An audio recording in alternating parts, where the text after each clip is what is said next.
Now that everyone is here, please take your seats so we can begin. I hope that we have all come here in the spirit You insult us by bringing her to this negotiation? You're Chief Talos Hunter? That didn't take long. Here, here. I have every right to be at this negotiation. I need to ensure that nothing is agreed to here that violates the terms of the White Gold Concordat. She's part of the Imperial delegation. You can't dictate who I bring to this council. Please, if we have to negotiate the terms of the negotiation, we will never get anywhere. Perhaps this would be a good time to get the Dragonborn's input on this matter.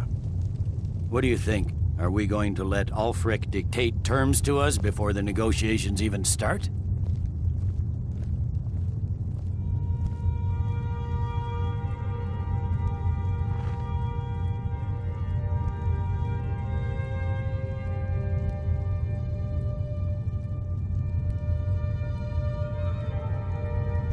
I'm glad we see eye to eye on this. We walk then. No. We'll stay. Out of respect for the Dragonborn and our Greybeard hosts. But she is to observe, nothing more. We are not negotiating with her. Is that clear? Ulfric, why so hostile? After all, it's not the Thalmor that's burning your farms and killing your sons. She's supposed to be on our side? You know exactly... No. Not this time. Now that that's settled, may we proceed? I have something to say first. Here we go. The only reason I agreed to attend this council was to deal with the dragon menace. There's nothing else to talk about. Unless the Empire is finally ready to renounce its unjust claim to rule over the free people of Skyrim. I knew he wouldn't be able to resist. We're here to arrange a temporary truce to allow the Dragonborn here to deal with the dragons, nothing more. I consider even talking to the Empire a generous gesture. Are you done? Did you just come here to make speeches, or can we get down to business? Yes, let's get this over with. Are we ready to proceed? Jarl Ulfric, General Tullius, this council is unprecedented. We are gathered here at the Dragonborn's request. I ask that you all respect the spirit of High Hrothgar, and do your best to begin the process of achieving a lasting peace in Skyrim. Who would like to open the negotiations? Yes, let's get down to it. We want control of Markarth. That's our price for agreeing to a truce. So that's why you're here, Ulfric? You dare to insult the Greybeards by using this council to advance your own position? Jarl Elisif. General, this is outrageous. You can't be taking this demand seriously. I thought we were here to discuss a truce. Elisif, I said I'd handle it. Ulfric, you can't seriously expect us to give up Markarth at the negotiating table. You hope to gain in council what you've been unable to take in battle, is that it? I'm sure Jarl Ulfric does not expect something for nothing. Yes, that'd be entirely What would out the of character. Empire want in return? Wait, General, you don't intend to just hand over Markarth to that traitor? This is how the Empire repays us for our loyalty? Enough! First, let's be clear. This council wasn't my idea. I think it's a waste of time. You are a traitor to the Empire, and deserve a traitor's death. But I at least will negotiate in good faith. Since we're all here at your request, I'd like to hear what you think Markarth is worth.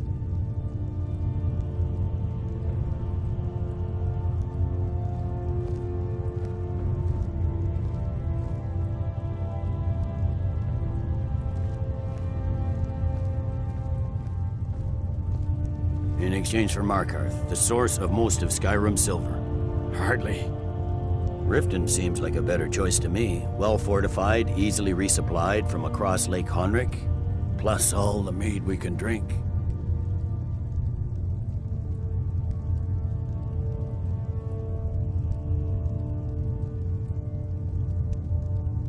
I'm glad you agree. I was starting to wonder whose side you were on here. You heard the man, Ulfric. We've made you a fair offer. Are you serious about these talks, or are you just here to posture? I expected better from you, Dragonborn. I came here in good faith, despite your known Imperial sympathies. As for you, General Tullius, I see now that Galmar was right. Talking to the Empire is just as useless as ever. If you think you can hold Markarth, you're as deluded as your Emperor when he signed away our freedom to the Thalmor. Skyrim will never again bow to your false empire.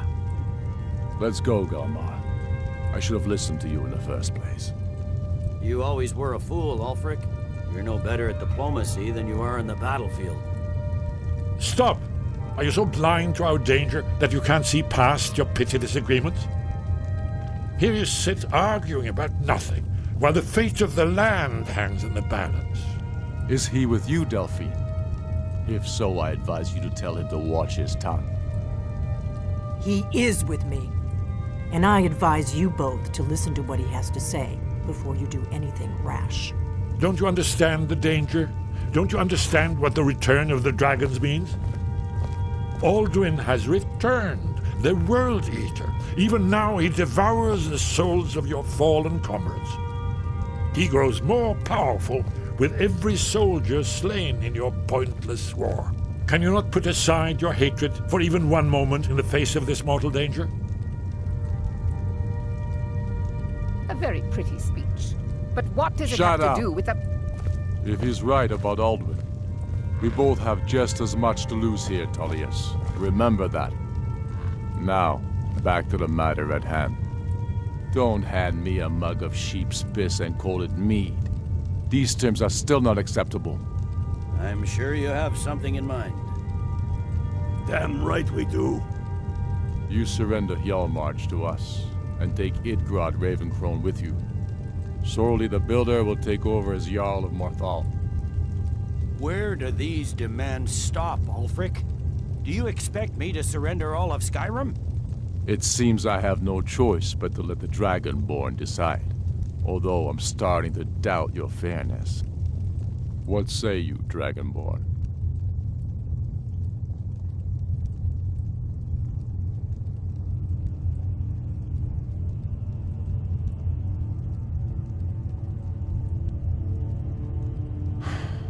Even the Dragonborn betray Skyrim. These terms are not acceptable. You know that. I'm listening. Don't play dumb, Tullius.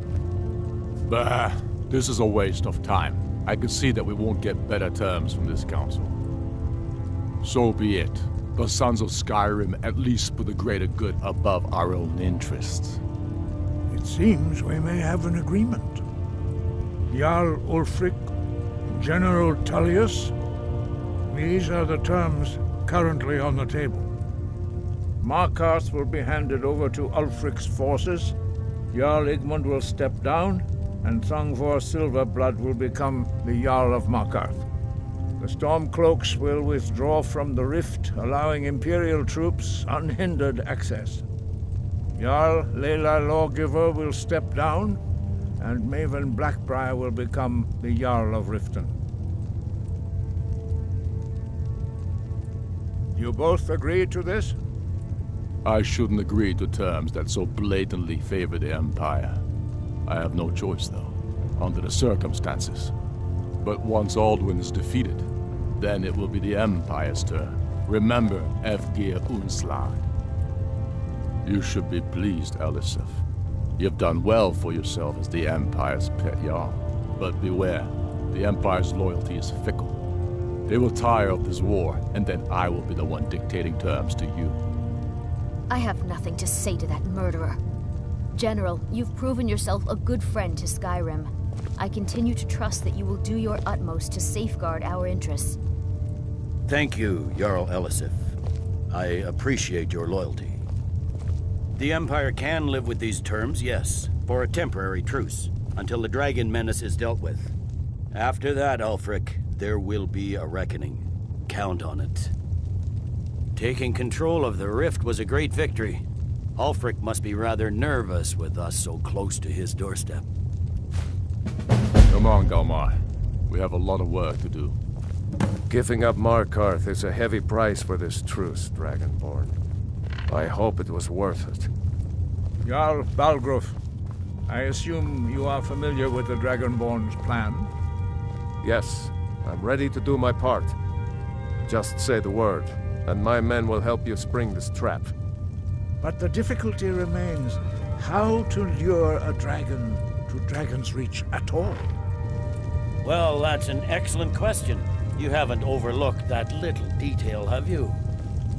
I believe I can be of help here. I anticipated the problem. While you were arranging this meeting, I was busy in the library of Skyhaven Temp, an unguessed trove of lost lore. But the important thing is that the Blades recorded many of the names of dragons they slew. Cross-referencing this with Delphine's map of dragon burial sites, I believe I've identified one of the dragons that Alduin has raised up. Don't you see? The names of dragons are always 3 words of power, shouts. By calling the dragon with a voice, he will hear you wherever he might be. He's not compelled to, but dragons are prideful by nature and loath to refuse a challenge. Your voice in particular is likely to intrigue this dragon after your victory over Alduin. I think it's very likely that he will be unable to resist investigating your call. Indeed. I'm no master of the voice, like these worthy gentlemen, but it is written here in this scroll. Oda Ving, winged snow hunter, as I read it. There's one more thing. We know about Parthenax. There's one more thing. We know about Parthenax.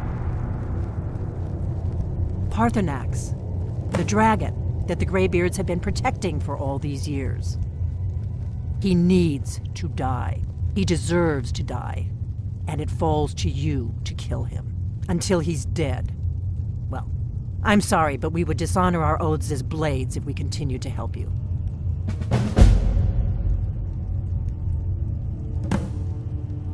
If they had their way, you do nothing but sit up on their mountain with them and talk to the sky or whatever it is they do.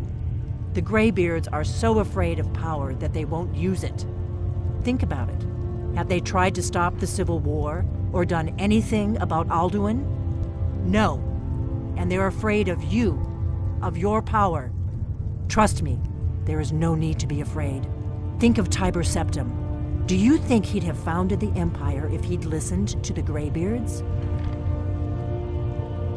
Make your choice, Dragonborn. You're either with us or against us. Here's the big picture.